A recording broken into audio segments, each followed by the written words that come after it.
Okay, welcome back. We're going to start now with our brand building social media panel. I'm going to moderate the panel, and the first thing I'm going to do is introduce our three panel members. And as I was sitting enjoying that fabulous sports social media panel, I thought, oh my God, how do you, in Boston, how do you compete with, the big teams and all that? And then I thought, oh, Dunkin' Donuts. It's like a religion. For me, it is a religion. And I've actually been to Dunkin' Donuts more recently than I've been to church, but that's for a whole other day. So what we'll do is we're going to have an hour-long panel. I'm going to throw a few softball questions to the panelists to get us started, and then we get to the best part, which is your questions and your interactions with the panel. We're going to wrap up the panel around 4:45, and we have two final things to do before we head across the street. So let me introduce our panelists. I'm just going to give you their names and titles, and then I'm going to ask them to tell us a little bit about what they do and where they work. First, we have Tyler Sear, who is the Web Communications Manager from Dunkin' Brands.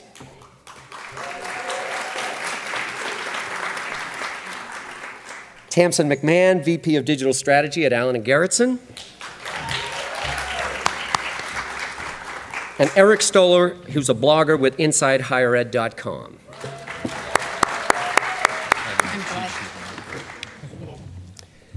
So why don't we go right down the line? We'll start with Eric, and I'm going to ask everybody to just tell us a little bit about your background, what you do, where you work, and anything else that feels right. Sure. Well, I always tell people that when I give my introduction, I need the Sears Tower elevators, so bear with me here really quickly. What I do is I write for Inside Higher Ed. I've been blogging with them for quite a while. I do social media consulting for higher education institutions all over the country, and I give keynotes about social media, strategic communications at the sort of Higher Education Association acronym soup, so I swim in that all the time. And in terms of where I work, I actually work primarily when I'm home in Boston, which is not that frequent, but I work in Warren Towers. And some of your BU folks are like, what the hell does that mean? And well, my partner Valerie is an RD for Warren Towers. So I live on campus at Warren Towers. So I have a home office at Warren Towers. So that's right, Warren people, you rock. That's right, we do. I lived in Warren Towers when I went to BU. 3 for 3 up here. That's right. Rock on. There we go. Hi, I'm Tamsen. I am the VP of Digital Strategy at Allen & Gerritsen. We're an independent mid-sized advertising agency in Watertown, soon to be Boston in about a month. As someone who lives downtown, that's a very happy move. What I'm responsible for at Allen & Gerritsen is managing the day-to-day integration of social media and digital media and emerging technology for our clients. We work with a number of different brands, regional restaurant chains, consumer packaged goods, higher education, nonprofit, all of which is fascinating to me after spending 15 years on the client side in higher education and nonprofits, and figuring out how do we make all of that work for people. So it's a great place to be. And I'm Tyler Sear. I'm the Web Communications Manager at Dunkin' Brands. So basically what that means is all of our online properties, ironically, except for the two big brand sites, DunkinDonuts.com and BaskinRobbins.com, fall under my management. So we have a variety of sites. We have internal sites. We have sites. We're a franchise business, so we have sites that face our franchisees, newsrooms, things like that. So all basically communications-based or digitally based communications fall to me, and obviously I am part of the core social media team for Dunkin' Donuts, which is really, I guess, how I got here. Fabulous. When we chatted, the panelists and myself, about what we want to focus on today, we're going to try to mix both the tools and the tactics side of the street, which we all love to talk about, and we're also going to talk about strategy and internal selling and communication and culture, and how social media needs to fit culture in order for it to be effective. So all of that coming your way, and I'm going to start it off with this first pre-prepared question, which is, the process of gaining followers seems to be a snowball effect. What's your advice for brands, companies, schools that are having a tough time getting started on social media? And jump in whenever you feel the urge, whoever's ready to go. I'll start. So we did it, I think, a little differently than I think you'll hear about, in that the way brands and companies are doing it now. We actually was really sort of organic and unofficial. I guess I guess it was 3 or 4 years ago now. We had a Facebook presence, but it was kind of out there. It was just sort of the basic, like, throw out a marketing message here or there. And then Twitter started kind of popping up. So a group of us got together on the communications team with some of our friends over in interactive marketing and said, hey, let's, you know, this is taking off. This is something I think that's going to be big. We need to see what we can do out there. So, and the really great thing that was lucky for us is that we have, well, a couple aspects of a couple points of the same aspect. We already had kind of a brand identity. You know, we have a brand voice that kind of spoke to people, especially people in this region, which is where a large part of our customer base and followers are. But we also were really lucky to have someone on staff who had a great voice, who was a great writer, a great personality. So he kind of took over our Twitter feed. He was known for a couple of years as Dunkin Dave, and he grew a really great following for us. So those, you know, and what we did there is we were just making sure it's the real key to it, for us at least, was to make sure we were putting out great content and stuff that our fans and followers could relate to, could engage with, and just kind of be entertained by. We certainly didn't take ourselves too seriously. We had a lot of fun with it, and it really worked for us. I'd say the one thing that brands should know is that you get out of social media what you put into it. And that seems rather obvious, but a lot of brands feel like they should be in it. And if you think, and that's the only reason why they're doing it, well, we need to do this because we should. And if that's the reason why you're getting it, you're going to get the results you should get, which is not much. I mean, I think it's about figuring out what is it that you have to say. And honestly, the truth of it is a lot of brands don't have a well-established brand to start with that they can build on, and that they have enough personality to them, enough sense of who they are and what they would have to say. And if you don't have anything to say, then it is really, really hard to do social media. So again, I think it's about getting out of it what you put into it, but you have to be really sharply focused about what it is that you've got to put in. You ever been to a party with a bulletin board in your hand? Because that's really kind of what it's like. If you show up to a party with a bulletin board with a bunch of signs and you say, hey, look at me, look at the cool stuff that I'm trying to sell you right now, you're not going to be the cool person at the party, right? You're not going to be that, you don't want to be that stereotypical used car salesman sort of going in there talking about how you're going to get you in a nice new car today. To build brand, to build following on Twitter or any other channel, you've got to sort of enter that party space via listening, just going in there, seeing what people are saying. Like Tamsen was saying, if you don't have an established brand that's really well known, you have to really listen to what's going on in that sort of Twitter party, right? If you enter that Twitter party and you go, hey, look at me, no, it's not about you. It's about everybody in that party. What are they saying? What are they doing? So that they get to know you, so that they trust you, right? You got to build some trust. You got to build some acumen amongst that community before you start doing anything promotional, anything that says, hey, look at me. Yeah, and I'll add to that. I mean, we didn't go out there just trying to sell things either, and it was really advantageous to us that we did have that personality. But even though we had that established and we could build on that, listening is, if that's not on the buzzword bingo card, then somebody should reprint them, because, and I think that's something you'll always hear coming to these things, and it's kind of like the first thing about social media is listening, and we did at the very beginning, and we certainly still do an awful lot of listening. I mean, a guiding principle, I'd say, is that social media is not a sales tool, it's an integration tool. It's a tool that can be used to integrate the rest of your message, and it's a way to continue the conversation, to continue the story of what you're trying to accomplish with your brand. It's not something that's necessarily, at least in any kind of sustainable way, going to drive immediate results, immediate traction, immediate sales, immediate thing. So anyone who's going into it with that look for it is that person showing up at the party, not only with a bulletin board, but also with a checkbook in hand and saying, when are you going to pay me? And that's not fun. And they're old school because they brought a checkbook. That's right.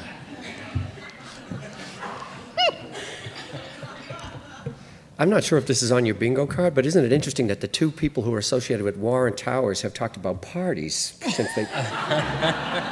Go figure.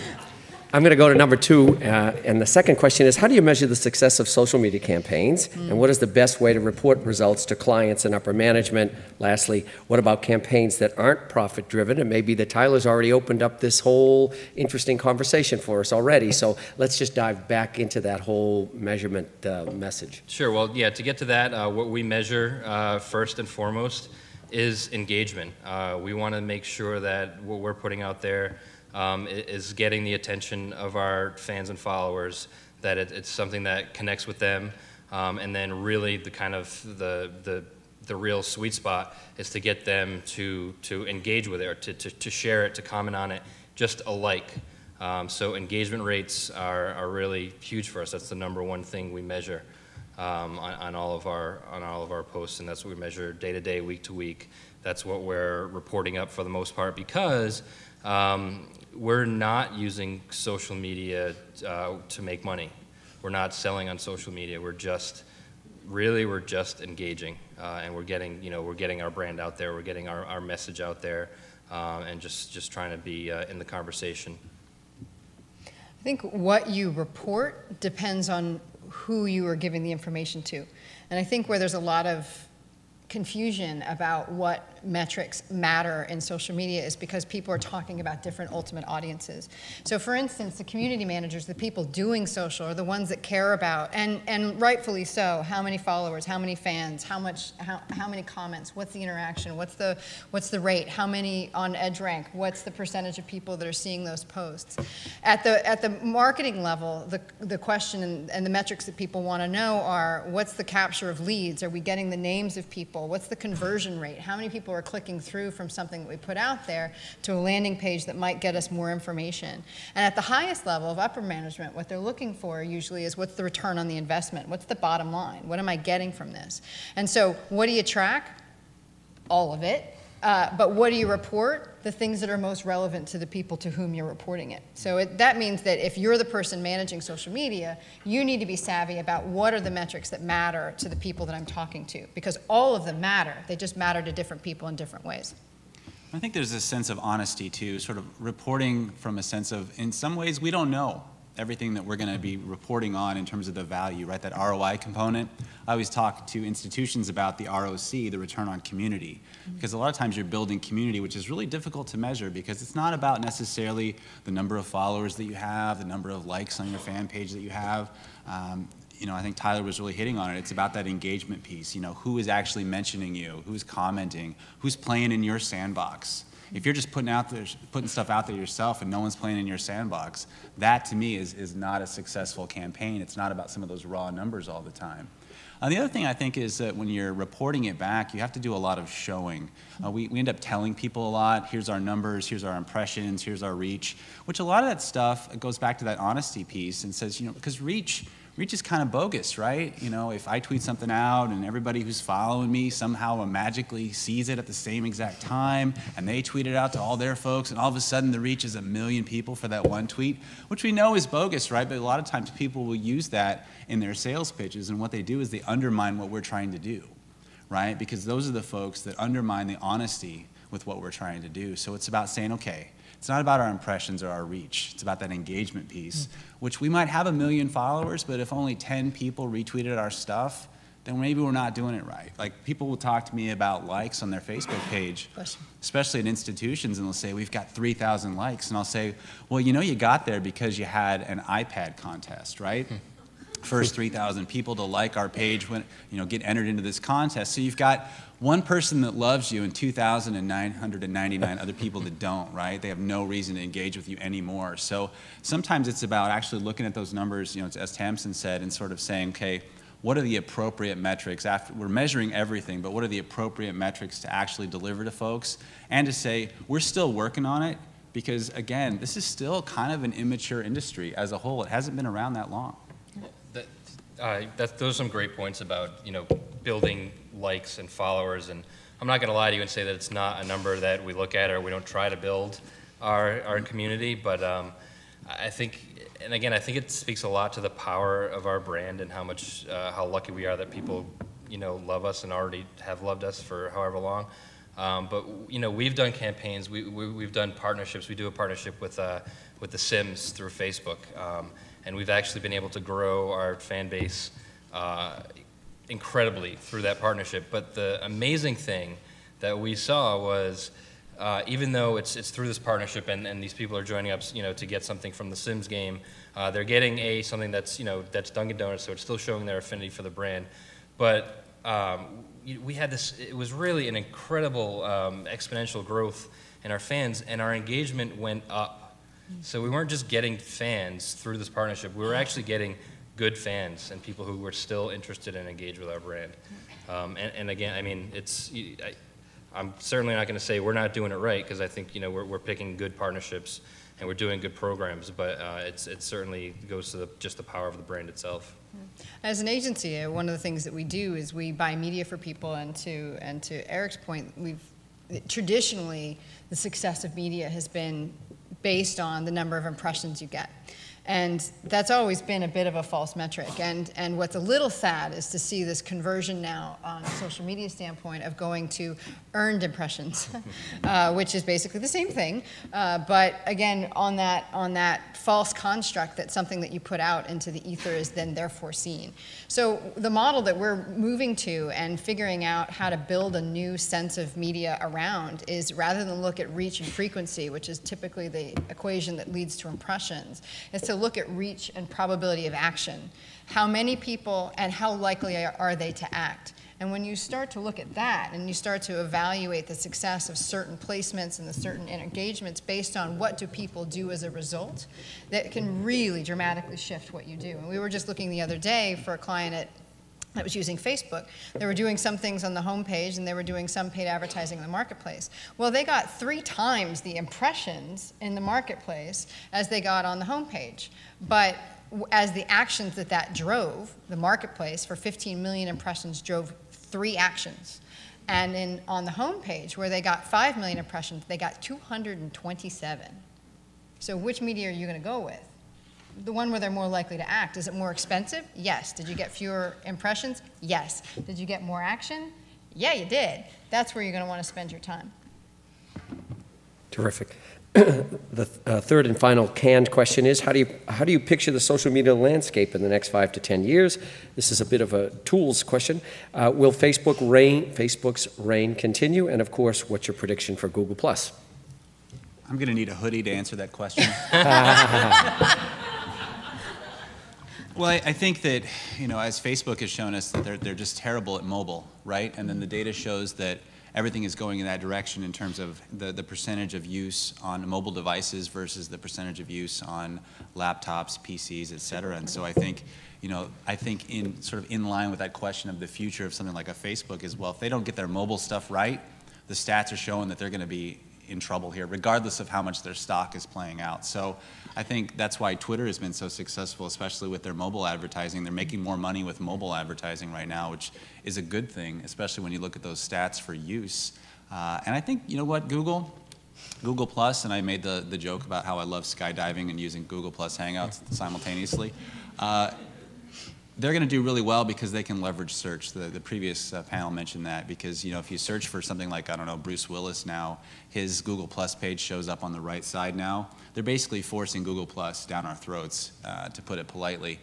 You Google events now are showing up on your GCal, which is a little bit awkward. I didn't really want that there, but you're there now. Yeah, I mean, it's like plaque or something, and you can't just floss it away.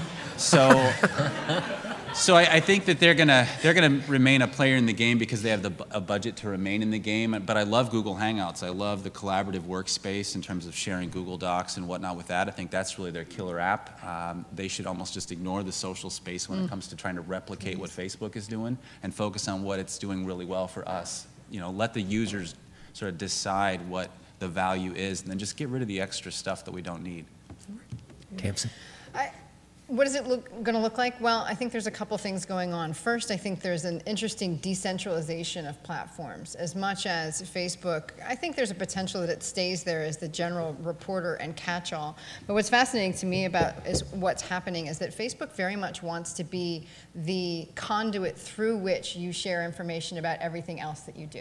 So think about it. You know, I mean, just this morning I went for a run. I posted that run through Runkeeper to Facebook. I listened to music on Spotify. And I post, and that is connected to Facebook. Did I spend any time actually on Facebook this morning? No, only to respond to people who responded to either the run or the music that I was listening to. And they're doing that more and more. The fact that Facebook is the way you connect and that you can immediately sign up for your interaction on some other site that's closer to your affinity is actually a really interesting thing to watch. Because while some of us have been smart enough not to necessarily put all our information about everything straight into Facebook, we're totally doing it with all the other stuff that we're signing up. Because I may not have put running or, you know, big band love songs on my whatever on my Facebook profile, but they sure as heck know that about me now. They know now what I listen to and what I'm doing from an activity standpoint. So that's one thing. I think that they know that their future is not people spending time on Facebook because they have failed to be able to keep people doing more other than playing games.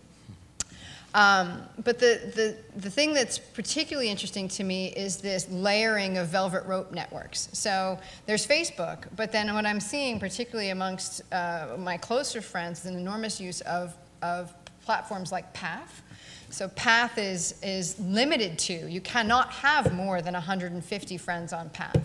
And in fact, most people I know who use Path have fewer than 40. And the way we describe it is, I've seen certain people say, these are the people with whom I would leave my kids. Or that I can say anything about anybody else, and that's okay. And then there's one that's even smaller, Path for Couples, Pair, where there's only one other person you need to get into the network. So it's literally a Facebook-like or Path-like experience, but between you and one other person. And it's brilliant because you don't have, there is no critical mass. It's you and the person you're with. So you're saying you don't even have to talk to your partner when they're sitting next to you on the couch. You're like, I know, you just path back and forth. You can all do all sorts of things. I just pathed you. Right, exactly. And it's got a great little signal. So that's really interesting to me because I think it's still tied to that idea of affinity networks. And Google Plus, Google got what it needed from you the minute you connected your account. And they do not care if you go back. They don't. I mean, they don't need you to go back. They've got what they need from you. And what's interesting to me is that will it develop as a social network? I don't think so, because I don't think there's any differentiating benefit to Google Plus. They don't have a critical mass of people who use it. Yes, they have an impressive number of people who are on it, but they don't have an impressive number of people who use it. And there's not a distinctive niche from an affinity standpoint or from a professional standpoint that delivers benefit. So it's not like LinkedIn where everybody's kind of connected professionally. It's not like Path where it's my closest friends. It's not like Facebook where it's people I don't want to remember from high school. It's trying to figure out, I don't know what Google Plus offers me, except that it is turned into its own slight velvet rope network of the very few people who use it actively. Yeah, I think the initial appeal for Google Plus for me was, well, it's kind of does the same thing as Twitter, except I'm not limited to 140 characters. But Eric and I were talking a little bit earlier, and maybe we'll get into this, maybe we won't, about just being that I work for a brand and do social for a brand, my personal Twitter account is pretty barren, embarrassingly so. So I don't need more than 140 characters because I'm just not putting that much out there personally. But as for the rest of it, I think I just have kind of a amalgamate, of what of Tamsen and Eric have already said. Mobile, I think, is obviously, I think, I'm very forward-thinking, visionary here. Mobile is huge. It's huge now. It's only going to get more huge. One interesting thing about that is that I read a stat somewhere, stats, what is it, lies, damn lies, and statistics. But only 20% of mobile phones are smartphones now. So there's still a huge... Oh, no, it's 44. 44. See, I was wrong. 44. Still, even so, there's still 56% of an area for growth. So there's still a lot of growth to go there. So mobile, how are the social networks? How is it all gonna integrate with mobile? Yeah, Facebook has a lot of work to do with that. And the other thing, and this is a lot of kind of what Tamsen was saying, is that it's just social in general. It's going to be more integrated with everything we do. And I think your examples were perfect for that. So I'll stop there. Try not to pronounce any more difficult words up here. We got the so and the mo, but what about the lo? Do you want to comment on location? Anybody jazzed about it? Do you see big things in our future? Well, it's in my job description to be jazzed about it because my boss wrote the book on it, Location-Based Marketing for Dummies by yes, Mike of Schneider course. and Aaron Strout. So what's interesting about location is that the movement there is very much about local and about commerce. And what we're talking about with location-based services is, I think we've seen the natural cap on how many people are going to actively check in. My other half is a market researcher, so he keeps me supplied with statistics. So last year and this year both, it was 3% or 4% of active social networkers actually check in. And of those people who check in, 18%, only 18%, I'd say, check in everywhere they go. And so that means a pretty small, what sounds like a somewhat large subset of an extraordinarily small subset, 4% of the population, actively check in. Is that still a lot of people? Yes. But do people want to go through the trouble of checking in? No. So I think what we're seeing a lot more of is the potential rise from a tool standpoint of things like near-field communications, where you can just tap a phone to say, okay, I'm here. But I think also what we're looking at is more, how do you use the few people who are checking in as an opportunity for you to feed your message out there. In other words, not a lot of people check in on Foursquare, but a huge number of people look at the reviews that other people put out. And even if they never check in, they're going to look at a site, but they may not want to tell people where they are, but they're going to look at the reviews, they're going to look at what the tips are. And it's really interesting from a brand perspective to think through, how can you use Foursquare tips and check-in information as a means to give more information about your business to or organization to the people who are coming to it? Or how can you plant information that are related to your brand around a city to give more information about that? So if you're, for instance, if you're Dunkin, it's not just about being about locations, but what are places, where are places, and what are people doing, often with something from Dunkin in their hand? And it's an opportunity to say, oh, you're here. The perfect thing to do right now, or like, you're at the frog pond, it's hot, don't you want a nice coffee? There's one right up on Beacon Hill. It's an opportunity to kind of put that information out there. And I think that's where it's most interesting right now, is as a media channel and less about as a check-in platform.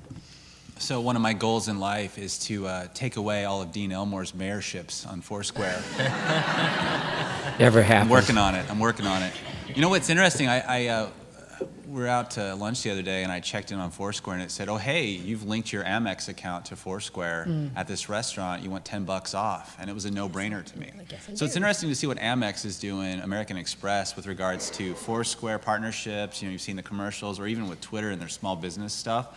So I think what they're doing is really interesting from a brand that we don't see as being very innovative with Amex in that space. So I think it's going to, you know, it's still very much in its infancy, right? If geosocial and location-based stuff was a dog, it wouldn't be that old of a dog, even at this point, if we multiplied by 7. So I think we're still trying to figure it out as the tech gets better. And again, you know, the percentage of people who have smartphones, I mean, and I would say that doesn't even include BlackBerries, right? Because they're not really smart or phones. Ouch. So, There won't be any in a couple of years anyway, even if it lasts that long.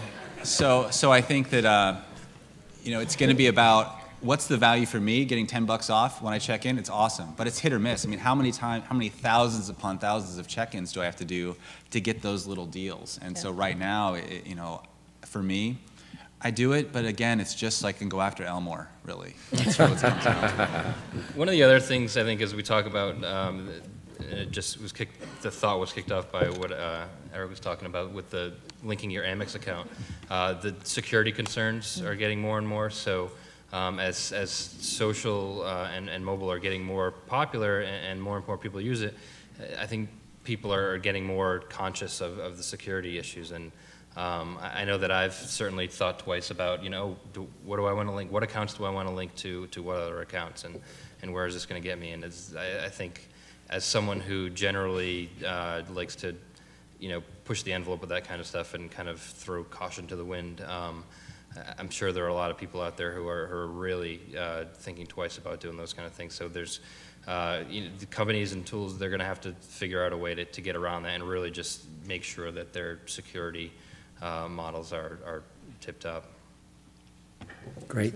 I've got one more question that I'm burning to ask, and then we're going to turn it over to you. And it's about culture, which we talked about briefly already. But I'm interested in two sides of culture. One is, how would you all describe the characteristics of a culture that stands to benefit from social media? And then secondly is more the hopeful part of the question, and that is, are social media actually changing cultures, hopefully for the better? And are we seeing any evidence of that? And so let's start with the first half, which is, what's it take internally for an organization to really be able to benefit from these tools?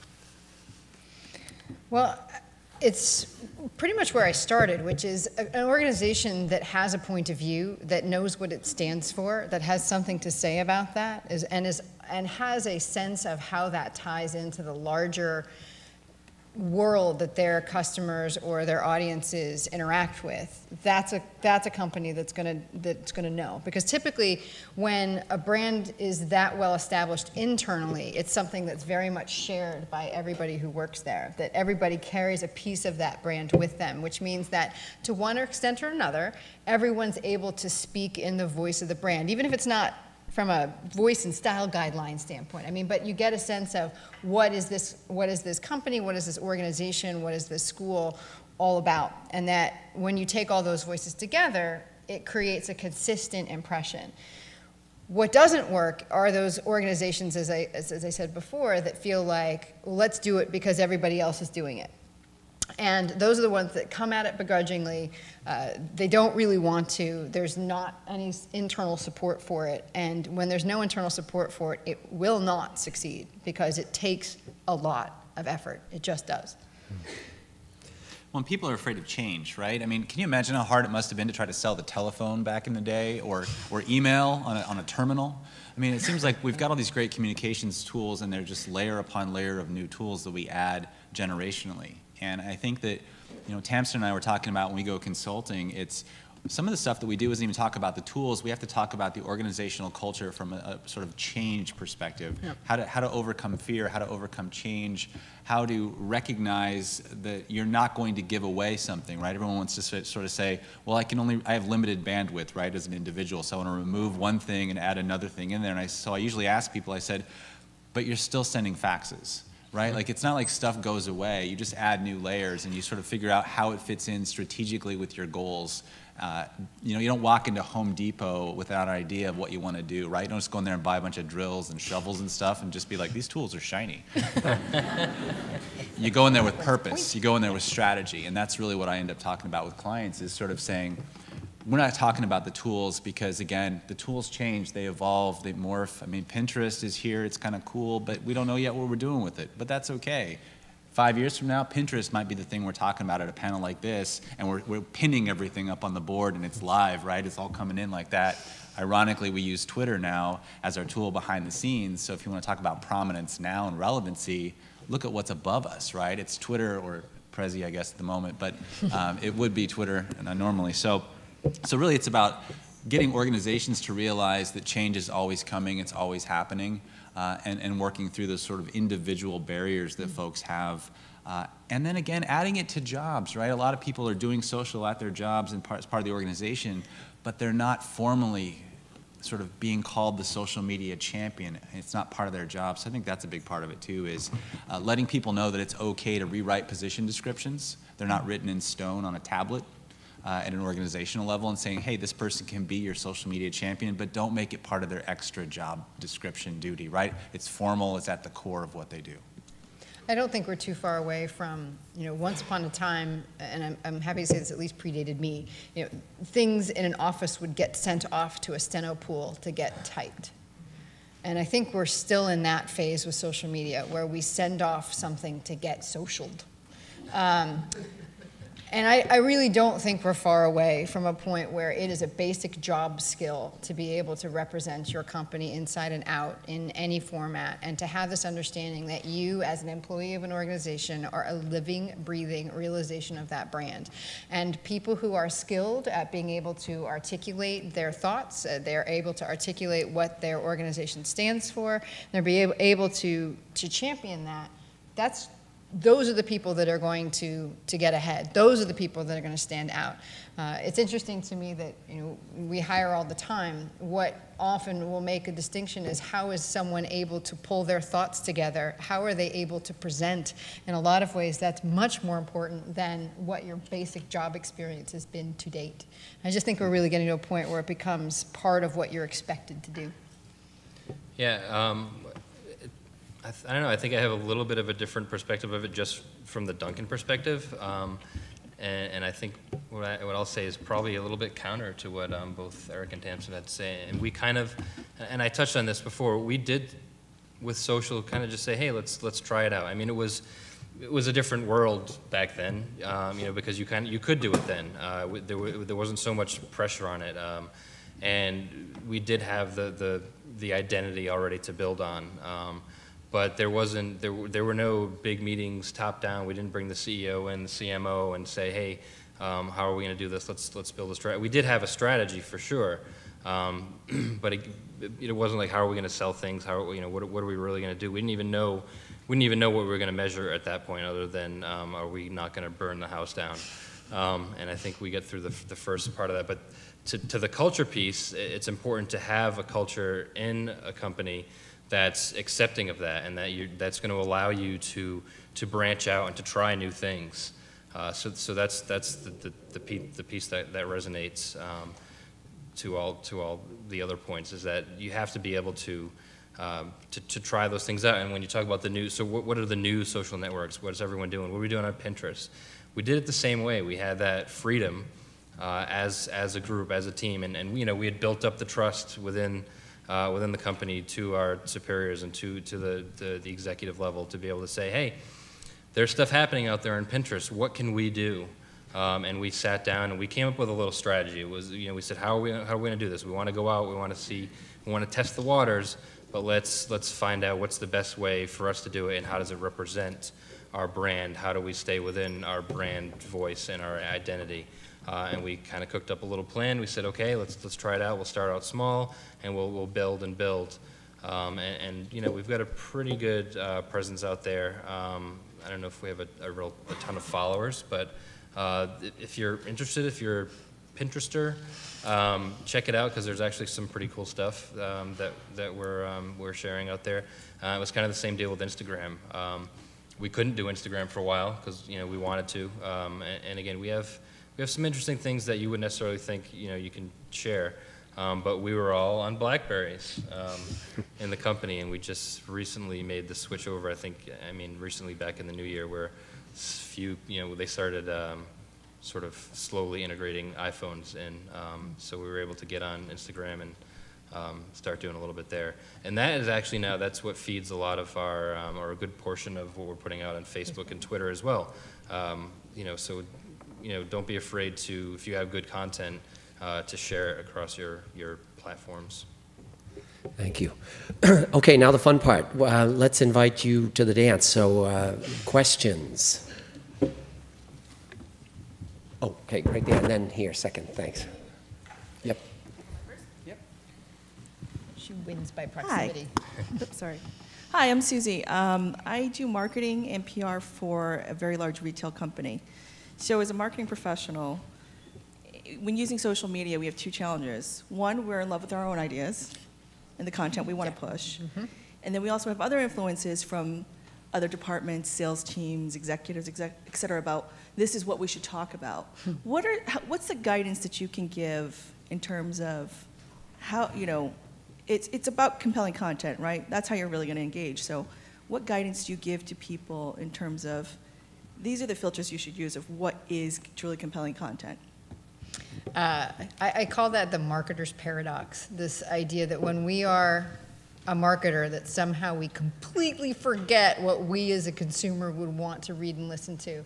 So that's the first thing I do is say, if I were not working for this company and I were using whatever platform, would I want to read this? And it's amazing how often you're like, oh, no. Hell no. What's funny, I mean, yeah, okay, I'm in charge of digital strategy, but I also say that I'm the resident skeptic at Allen & Gerritsen, because you know, the first thing I do is say, well, would I do it? Would I do it? Would I do it? Do I see someone use it that way? And following brands on Facebook, Dunkin aside, it's a very rare successful thing. It's one of those things, like how many people, I want to see a show of hands, follow brands on Facebook? Right, okay. How many of you actually go to the brand's Facebook page? Uh-huh. Yeah. Okay. What are you looking for there? You got a free ciabatta once? Free Chobani, awesome. Yeah, so, but that's the thing. And it's one of the things, it's very rare that we are actively going to those sites to get that information. So honestly, the simplest thing I can say is, first, if you feel like you've got a pretty good filter on that, say, would you want to read or do that thing? Is that realistic? Do you see other people doing it? And then second, take your most skeptical person in your family, friend circle, whatever. The person's like, Facebook? And say, would they want to do it? And again, the answer is no, then it's no. I mean, and what's great about, one of the things that is great about social is that you can get pretty real-time feedback about whether or not that thing that you're putting out there is popular. And so we do a lot of testing with our clients, particularly when they don't go with what we associate, you know, what we agree with, and say, all right, you want to put this out, we want to put this out, let's put them both out and see what people respond to more. Good point about that is it's not the end of the world if you put out something that doesn't perform well, or it's especially with Twitter, it goes away pretty fast, and with Facebook you can make it go away pretty fast if you need to. That's right. I mean, there is some resonance that you're not going to be able to grab, but another thing you can do that we are really successful at is just ask. Yeah. I mean, put something out there like, hey, I think one of the things, something we brought, wouldn't you love for this Boston cream donut to land on your desk? And I mean, it's silly, isn't it silly? And it doesn't really tell you anything, doesn't give you anything, but the response you get from something like that is unbelievable. Yeah. I mean, and ask anything, ask within reason, obviously, and that's relevant and makes sense. But I think asking questions of your fan base is a great strategy. I think brands have personality, right? I mean, that's the other thing, is that you're not a logo or an avatar that doesn't have sort of a human behind it, right? Humans talking to humans are what makes social media amazing. And so I think that the best brands that I see out there, they're not vetting tweets, right? We got to make sure this 140 characters is just perfect. They're having fun with it. So, especially look at the airlines. Everybody loves the airlines when it's working, and they hate the airlines 99% of the time, right? So, I love JetBlue, because you tweet at JetBlue. If everybody in the room tweets at JetBlue right now, most people in this room are going to get a response, and it's going to be fun and kind of cheeky, and it's just like say BU Dining. Where's BU Dining at? You're in the room somewhere in here, right? I saw you tweeting around. Yeah, or you won't admit it. Well, BU Dining does a great job. BU Dining does a great job. I'm giving you props, right? I'm not giving you the negative. They do a great job of engaging with people in a fun kind of way, and I think that's the other thing. We take it almost too seriously sometimes and say, hey, would you like a donut cannon? Of course, something that shot out projectile donuts at you? Absolutely. Would you? That's an actual thing we're researching, a donut cannon? It's an R&D right now. Thank you. Second question right here. Hi. My name's Nicole. What's it say? I'm still working it. Okay. My name's Nicole, and I'm PR major, but I'm interning for like a very marketing-based company, and they have just started writing a blog, and so they want me to start writing posts and help them out, obviously. And one of the questions that they posed to me, because I am a PR major and I write a blog myself, and I kind of rolled my eyes when they asked me, because I've just been asked this question so many times, is how can we be a thought leader in our industry? How can we be industry experts? And I know that this kind of relates to the content question that was asked earlier, but how do you guys deal with that if people ask you that question? Like, what's your first reaction? How do you kind of get the ball rolling? Like, what do you do at that point? All right, so there's an internal reaction, which is, my first question I ask internally is, are you a thought leader? And then I figure out a way to gently ask that of the organization. Because if you're not a thought leader, you're not going to become one through your blog. Brutal honesty from the panel. So that's the thing. The other thing is, what can you be a thought leader about? And that's where you, whether you're the internal person or you're a consultant working with the or agency or the organization, you need to say, all right, they want to be a thought leader. It's your job to push them to say, about what? Because specificity is going to get you there faster than anything else. The mistake that people make is they want to cover the waterfront. They want to please everybody. But when you do that, there's the bell curve. You end up in the fat of the bell curve, and there's nothing that makes you stand out. To be an outlier, you have to figure out what's going to be slightly off, what's outside the bounds of what everybody else is talking about. So there's the question of, are you a thought leader? Are you a thought leader about what? And the third thing is, are you willing to be very, very specific about that in a way that makes it clear what you are and are not? In other words, one of the things that we ask is not only what do you stand for, but who's the enemy? What do you stand against? Because you can say, well, we're all about this. And sometimes that's a really easy thing to embrace. So, but what do you stand against? That's a little bit sharper. And that helps to draw the distinction between, okay, hey, what are we all about? So, a brand where it's interesting, where to try to figure out, they are not a client, but life is good. What do they stand for? What would you say? Happiness, yes, they want to spread happiness. And it's a really interesting challenge to say, okay, well, what do they stand against? I mean, it'd be really simple to be like, unhappiness. No, come on now, you're marketers. But what do they stand against?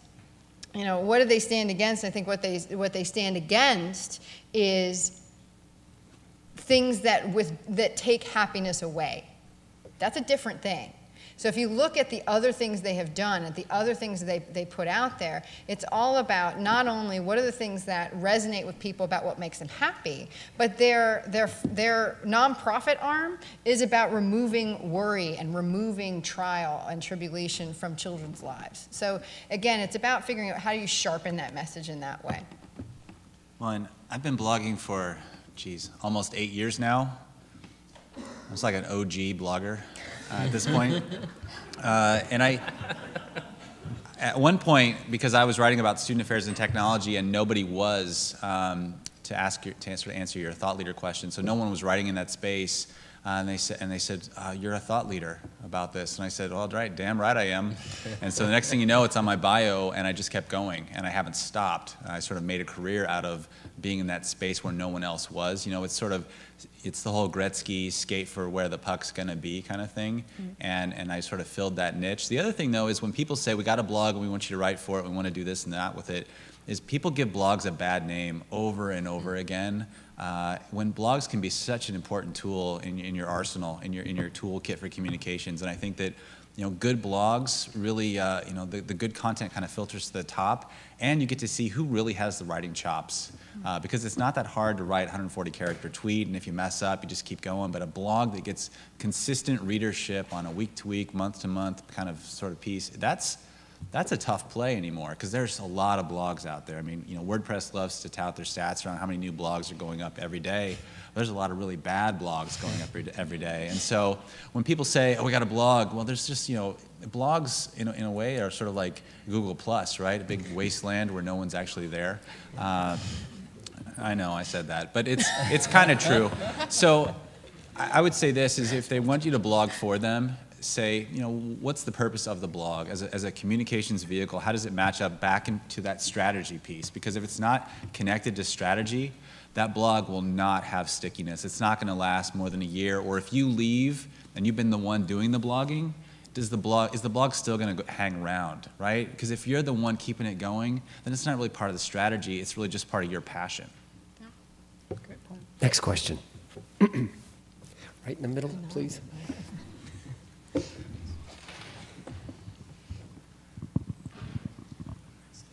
Oh, okay, standing up. So I work at an ad agency for like a week now, and one thing that I've noticed, is that a lot of we do some pro bono work for nonprofits, and everyone wants like a social media strategy, and a lot of the time they don't even have like a business model or like an office. So it's So true. it's difficult explaining to them. At least in my experience, that that's kind of not your first priority. And I guess my question to you is social media always a necessity for a brand, or is it always, or if so, where does it play into their priorities? Yeah, I mean, I think the obvious answer is no, it's not a necessity. Agreed. As a brand or an entity, you have to look at, what can I offer out there, and is there an audience for it? I don't know, I don't really have an example, but I think it's pretty common sense. I think if whoever's asking that question, if you can get them to just stop and think about it for a second, if they really don't have, if there's nothing for them to offer on social media, if there's no, I mean, everyone has a community of some sort, or, there's obviously they have customers, but if there's nothing to offer social media, if you're not going to give that audience anything back, if there's no reason to you can't just be putting out tweets or Facebook posts that don't have any substance behind them. So I mean, if you can figure out a way to offer something of substance, sure, but it's not a necessity. I think you do your job best when you tell people what they don't do and don't need. It's kind of the Miracle on 34th Street approach to consulting, which is if you don't have it at Gimbel's, you send them to Macy's. Because ultimately, the idea is that they will trust you more if you say this is not the right thing for you right now. And what's fascinating is that that's come up actually quite frequently, and mostly in regards to Pinterest, where we've had clients say, we want to be on Pinterest. And we've said, you don't have Twitter figured out yet, so no. No, it's just, but it's also, I can't tell you actually how many times, and we were talking about this a little bit beforehand, how many times the conversation starts on tactics, and then our job really is to move it back towards strategy. Because the thing is, the question that'll get them every time is, what are you going to say? And they're like, I don't know. And you say, okay, then why don't we start with a content strategy? And the thing is that a content strategy, a lot of time, every time, is a way to back into a brand strategy for a company or an organization that doesn't yet have one. Because you can't figure out, I mean, in order to be in social, you have to have something to say. In order to figure out what you want to say, you have to know who you are. And if you don't know who you are, well, then that's where you got to start.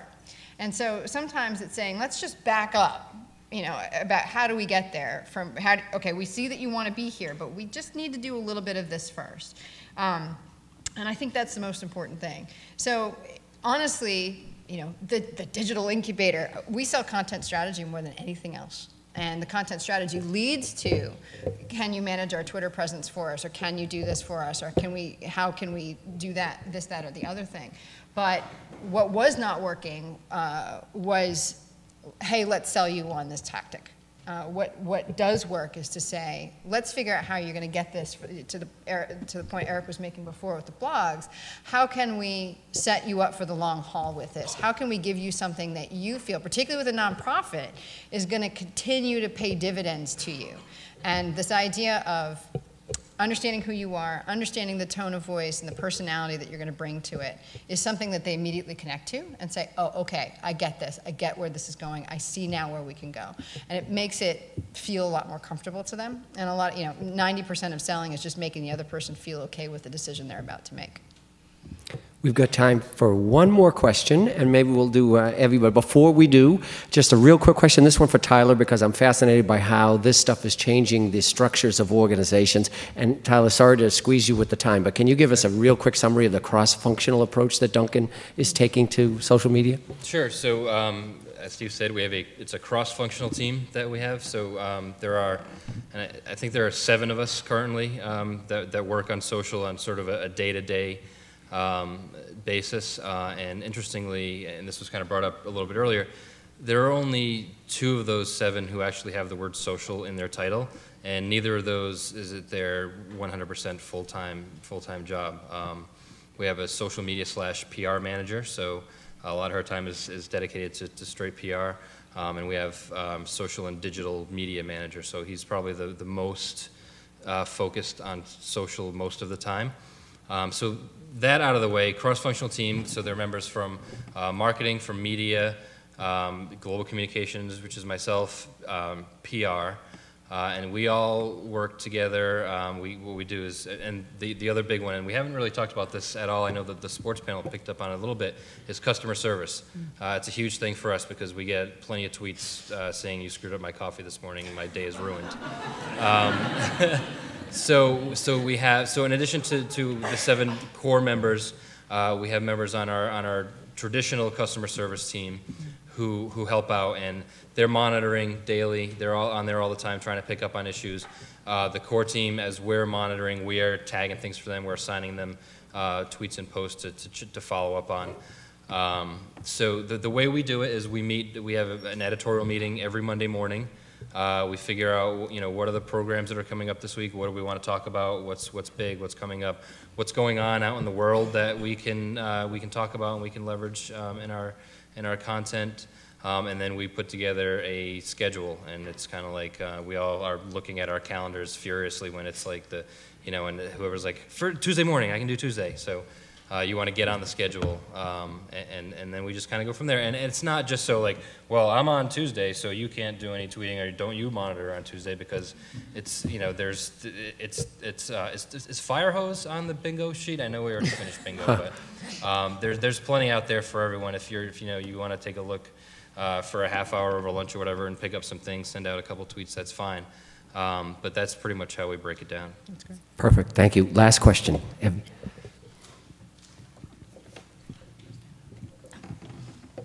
Hello, I'm a recent BU grad who works at a PR agency in Boston, and I just want to ask if you guys foresee a shift from social to in real life, because I frankly feel like the experiences that you have in store should be a direct reflection of what's they're socially trying to do online, and not everyone is online, not everyone has a smartphone, and I feel like the employees and the atmosphere that is being projected should be more important than what's being done online. Yeah. Well, and then, I would say IRL too is shifting in terms of what we define as being in real life. It is online as well. So I would say maybe it's F to F, right? It's face to face versus IRL, because those relationships that you form with folks via social can be just as amazing and tremendous as the face to face. So it's IRL is shifting a little bit in terms of what we look at that, but I think that what you're talking about is really that social is the tip of the iceberg that leads to so many more interactions at the store, at the ticket counter, wherever. So I think that what you do on social has to absolutely reflect the in-person, face-to-face experience that someone has, because if it doesn't match up, if you're really fun over here on Twitter, and then I go over here and you're all just like doom and gloom, it's not going to be jazzy for me. Watch for this segue. Speaking of face-to-face, we can continue these conversations face-to-face in front of COM. We've got 3 more important things to do. First is to thank this terrific panel.